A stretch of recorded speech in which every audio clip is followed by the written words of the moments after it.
സ്നേഹമുള്ള സഹോദരങ്ങളെ, പ്രഭാതവന്ദനം. റോമിൽ നിന്ന് ഉള്ള തിരിച്ചുള്ള വഴിയിൽ ആണ് ഈ ആഴ്ചത്തെ മുഴുവൻ വിചിന്തനങ്ങളും ഞാൻ ചെയ്തത്. അതുകൊണ്ട് നിങ്ങൾ പ്രത്യേകമായത് കേൾക്കണം, ഒപ്പം നിങ്ങളുടെ അഭിപ്രായം പറയുകയും ചെയ്യണം. ഇന്ന് നിത്യതയിൽ പ്രവേശിക്കുവാൻ ഞാൻ എന്ത് ചെയ്യണമെന്ന് ചോദിക്കുന്ന ധനികനായ യുവാവിനോട് നിനക്കുള്ളതെല്ലാം വിറ്റ് നീ ദരിദ്രർക്ക് കൊടുക്കുക, അവൻ സമാധാനമില്ലാതെ പോയി എന്നാണ് പറയുക. കാരണം നമ്മളൊരു നന്മ ചെയ്യുക എന്ന് പറഞ്ഞാൽ, സ്നേഹമുള്ള സഹോദരങ്ങളെ, അത് ആണോ ഇല്ലയോ എന്നെങ്ങനെയാണ് നമുക്കറിയാൻ പറ്റുന്നത്? ഇപ്പം വെള്ളം കൊടുക്കുക, ഭക്ഷണം കൊടുക്കുക എന്ന് പറയുന്നത് നന്മയാണ്. എന്നാൽ ഇത് വിശക്കുന്നില്ല, ദാഹിക്കുന്നില്ലാത്തവർക്കാണെങ്കിലോ? അതായത് നമ്മൾ കൊടുക്കുന്ന നന്മയാണെങ്കിലും അത് ഉപയോഗിക്കുന്നവർക്ക് അത് നന്മയാകുമ്പോൾ മാത്രമാണ് നമ്മുടെ മിനിസ്ട്രി അനുഗ്രഹമാകുന്നത്. അതുകൊണ്ട് സ്നേഹമുള്ള സഹോദരങ്ങളെ, അനുഗ്രഹം നമുക്ക് കിട്ടിയത് നമുക്ക് വേണ്ടി മാത്രമുള്ളതല്ല, മറിച്ച് മറ്റുള്ളവരെ അനുഗ്രഹിക്കാൻ വേണ്ടി കൂടിയാണ് ഈ അനുഗ്രഹം നമുക്ക് ലഭ്യമായത്.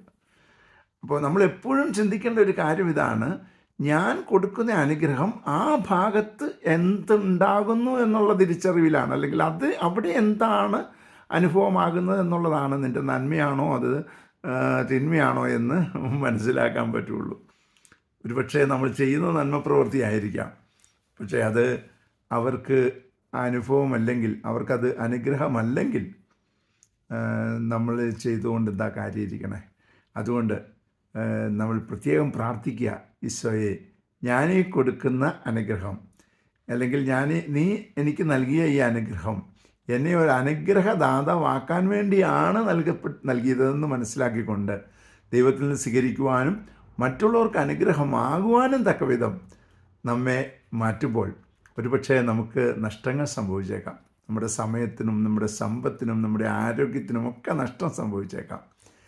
അങ്ങനെ വിട്ടുകൊടുക്കുവാൻ നമുക്ക് സാധിക്കുന്നില്ലെങ്കിൽ നമ്മൾ ഈ ചെയ്യുന്ന പ്രവൃത്തികൾക്കൊക്കെ ഒരു അനുഗ്രഹമായ പ്രവൃത്തിയാണെന്ന് പറയാൻ പറ്റില്ല. അതുകൊണ്ട് നമുക്ക് ആഗ്രഹിക്കാം, പ്രാർത്ഥിക്കാം, ഈശോ ആഗ്രഹിക്കുന്ന പോലെ നന്മ പ്രവൃത്തികൾ ചെയ്തുകൊണ്ട് നിത്യതയിൽ എത്തുവാൻ അതിനുള്ള കൃപ ലഭിക്കട്ടെ. പരിശുദ്ധ അമ്മേ, സഹായിക്കണേ. വിശുദ്ധ യോസേപ്പ് പിതാവേ, ഞങ്ങൾക്ക് വേണ്ടി പ്രാർത്ഥിക്കണേ. പരിശുദ്ധാത്മാവേ, എഴുന്നള്ളി വരണേ. പരിശുദ്ധ പരമ ദിവ്യകാരുണ്യത്തിന് എന്നേരവും ആരാധനയും സ്തുതിയും പുകഴ്ചയും ഉണ്ടായിരിക്കട്ടെ. ആമേൻ.